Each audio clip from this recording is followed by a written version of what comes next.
С колко паднаха цените на имотите през 2023 година? И какво предстои на пазара на имоти през тази година? Истината е, че и през миналата година не се сбъднаха очакванията на купувачите за спад на цените на имотният пазар. Точно обратно.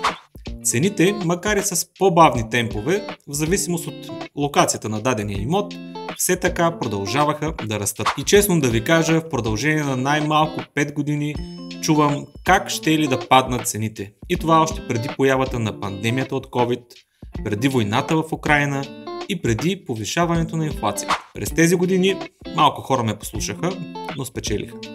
Други все още се надяват на чудо. Но, както се казва, всеки сам си преценя. И през цялото това време се правиха много прогнози. Но истината е една. Голяма част от тях не се сбъднаха. И не се сбъднаха най-вече прогнозите на купувачите, за голямо тяхно съжаление. Нека да ви попитам нещо. Цените на коя стока или услуга се понижиха през последните 4-5 години и каква е логиката тогава цените на имотите да се понижат, особено на тези имоти, които са чисто нови.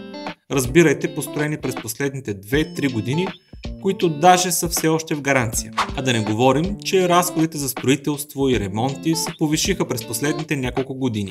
И накратко, какво се случи през 2023 година? Търсенето и предлагането се балансираха и голямото препускане на цените забави своя темп. Въпреки лекия спад на броя сделки, се забелязва, че все пак търсенето на имоти е все така по-голямо от предлагането. Няма да изпадам в детайли за брой сделки и така нататък. Това може сами да си проверите за вашият град. Тази информация е публична, но спадът им не е с чак толкова голям процент. Фактите говорят сами за това какво може би ще се случи на пазара през 2024 година. А те са следни. Все още лихвите по кредитите в България са по-ниски от много други европейски държави. Нелогично или странно може би, но факт. Най-коментираният въпрос през цялата година беше кога ще започне осезаемото повишение на лихвите.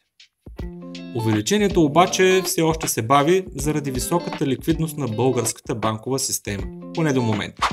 Броят на активните купувачи не е спаднал с много, а предлагането е все така ограничено, особено в най-предпочитаните локации. Само ще отбележа, че българите все още имат доста милиарди спестявания в банките и новото строителство все така продължава да преобладава като количество имоти за продажба в сравнение с вече построени имоти, обявени на пазара. Официалните данни за инфлацията са, че уж е намаляла, но това всеки от вас ще го каже от личен опит, усещайки това по джоба си колко точно е намаляла инфлацията и дали изобщо е намаляла. А някой от вас случайно да е забелязал някакво чувствително намаляне на цените на стоките или услугите? Не, нали?